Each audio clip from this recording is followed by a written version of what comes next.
and welcome to my video that's all about the importance of drinking water. We all know that water is essential for life, but it's also crucial in maintaining our health. Drinking water can aid in weight loss.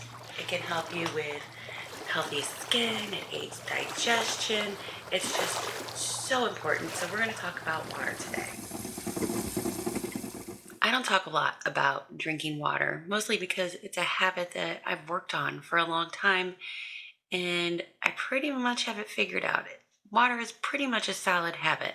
I do have to be careful on cold days, but we'll get more into that a little bit later in the video. How much water should you be drinking?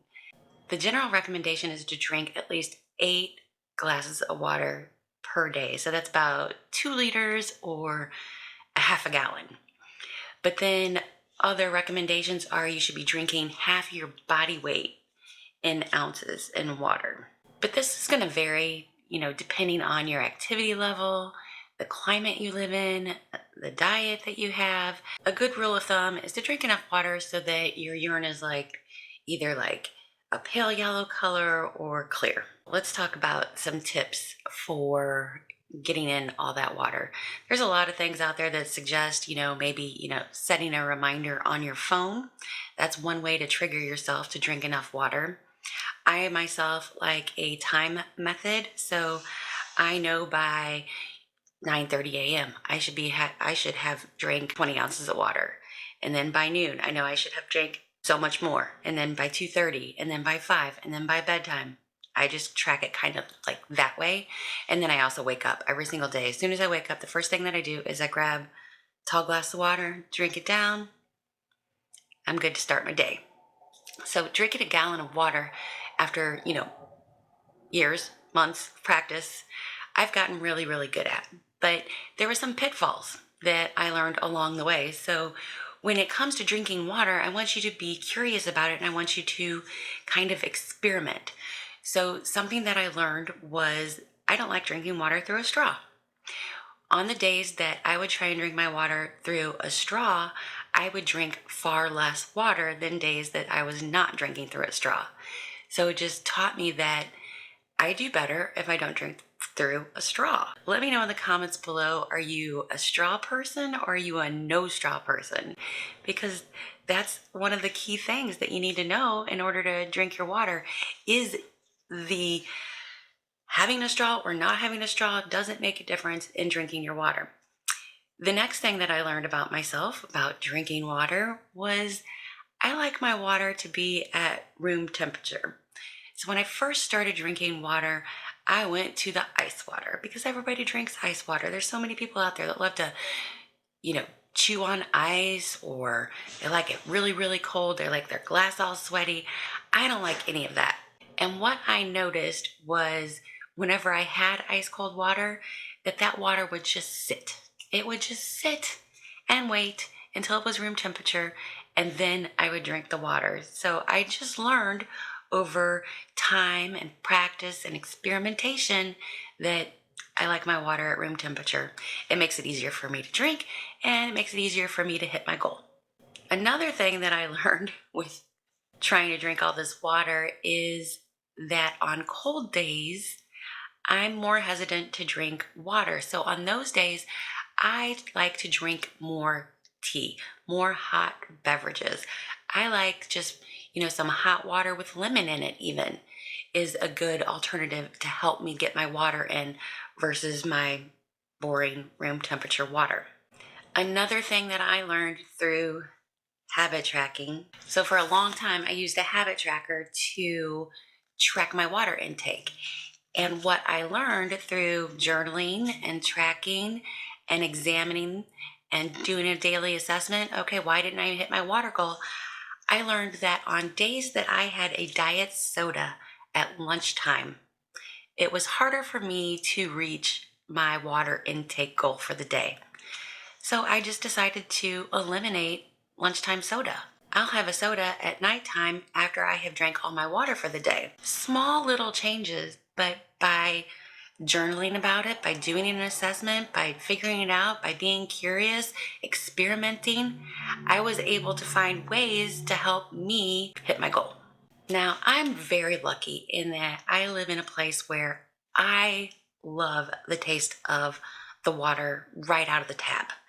But if you are not that lucky, if you're not that privileged to have that, awesome water right from the tap, and you have to do like filtered water or bottled water, you might want to, set up a nighttime routine so that every day that filtered water is there for you. These are things that we're going to have to, work with and experiment on. And that should come out whenever you ask your questions at the end of the day, whenever you're doing a reflection at the end of the day and you say, okay, so I only got like 40 ounces of water today. Why do I think that was? Oh, because my water pitcher wasn't filled up. Because I didn't go to the store and buy the water. Because of X, Y, Z. Because I forgot to bring my water. It all makes a huge difference. Also, this might seem weird to you, but the device that you drink your water in. So you might be like a bottled water person. You could be a coffee cup type of person. You could be a tumbler type of person. Or you might be one of those people that ran out and got one of those big jugs of water that has like the timestamps on it that tells you like when to drink the water. These are all important things. You got to learn like what device works best for me for drinking my water. It seems weird, but I was one of those people that I saw these cute little cups that had the timestamps on them, and here's all the day's water in one gigantic thing. But what I learned was when I took a sip of that water, I would dribble it down the front of my shirt. And then I would be embarrassed to see people because I've got, wet spots all over my shirt. So subconsciously, it deterred me from drinking my water.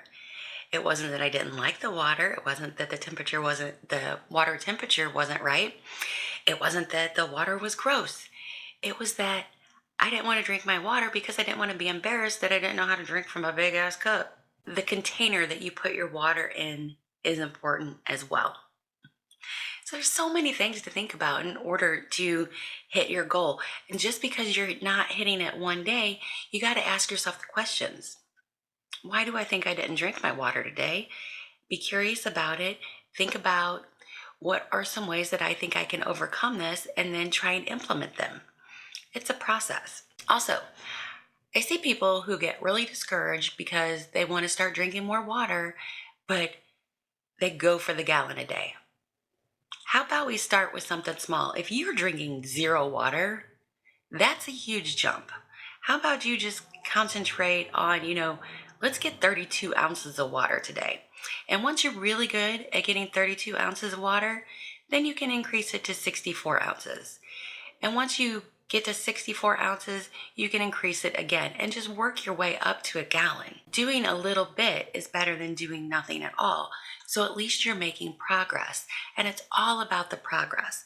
Don't go for the big pie in the sky prize all at once. Just start out small, manageable increments. And then you'll be able to increase that habit over time. So I hope that today's talk was a good one. I hope you learned something, maybe some tips or strategies that you would like to implement in getting more water. Drinking water is essential for good health. So I'll see you guys in the next video. As always, it's going to be an adventure. Bye.